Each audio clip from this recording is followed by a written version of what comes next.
যোৱা সংখ্যাত মুকলি বিহুৰ নিয়মাৱলী সম্পৰ্কে ভালেমান কথা অৱগত কৰা হৈছিল যদিও তাৰে কিছু কথা বাকী ৰৈ গ'ল। সেয়ে আজি বাকী ৰোৱা উল্লেখযোগ্য নিয়মসমূহ মই অৱগত কৰিবলৈ লৈছোঁ।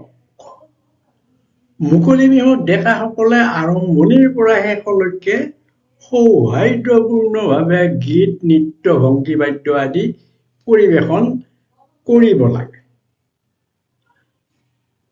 মুকলি বিহুত প্ৰৱেশ কৰোঁতে ডেকাসকলে হাতৰ ঠাৰিযোৰ মহৰ শিঙৰ দৰে ভাঁজ কৰি সন্মুখৰ পিনে হাত মেলি হাতৰ সৰু গাঁঠিত হাতৰ তলুৱা ভাঙিব লাগে আৰু কঁকাল ভাঙিব লাগে।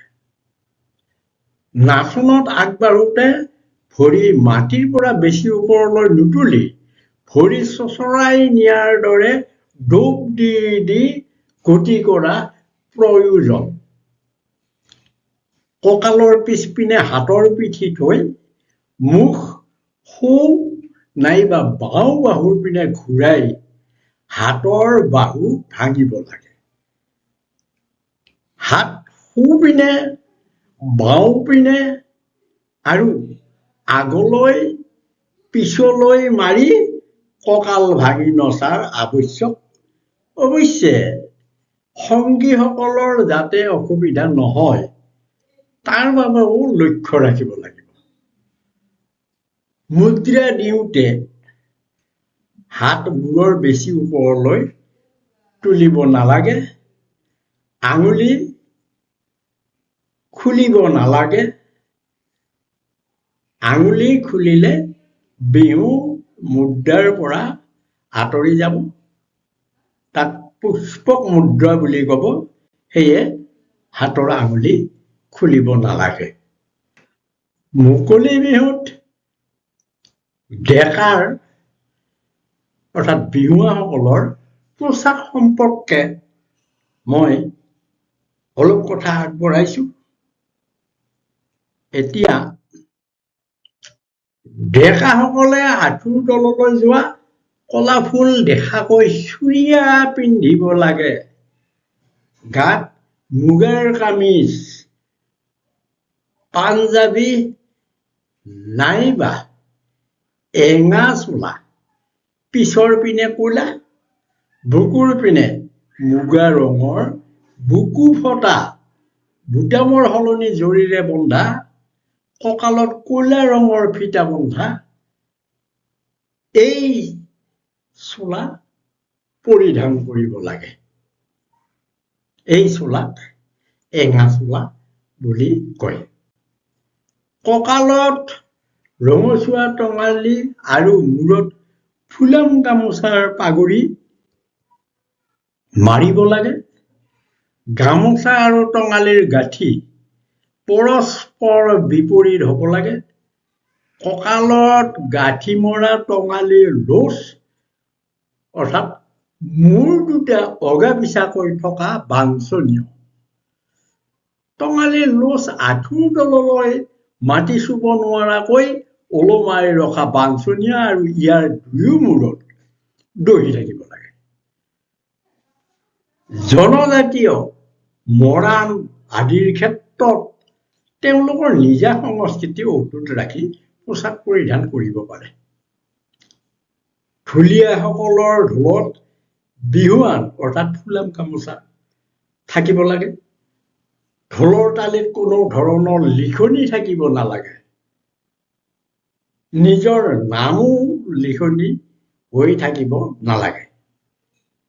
মুকলি বিহুত সচৰাচৰ চুটি চেও, বুঢ়া চেও আৰু ল'ৰা চেও আদি মৰাৰ প্ৰয়োজন। দলীয় সংহতি আৰু বিহুৰ বৈশিষ্ট্য অটুট ৰাখি বিহু পৰিৱেশন কৰিব লাগে। মুকলি বিহুত ডেকা গাভৰুৱে গোৱা গীতসমূহ বিশেষকৈ কৃষি বিষয়ক, যৌনগন্ধি আৰু প্ৰকৃতিক লৈ গোৱা হ'ব লাগে। ডেকা গাভৰুসকলে পৰস্পৰ গীতবোৰ কটাকটি কৰিব লাগে। ডেকা গাভৰুৱে জোৰা নাম নাগালে যোগ্য বুলি বিবেচিত নহয়। তাৰোপৰি মুকলি বিহুত গীতৰ মাজেৰে ডেকা গাভৰুসকলে প্ৰেম প্ৰণয়ৰ ভাৱ ফুটাই তোলা আৰু প্ৰকাশ কৰাই প্ৰধান লক্ষ্য বুলি ধৰিব লাগে। মুকলি বিহুত অসমৰ জাতীয় জীৱনৰ প্ৰতিচ্ছবি প্ৰতিফলিত হোৱা গীত পদবোৰ গোৱা উচিত।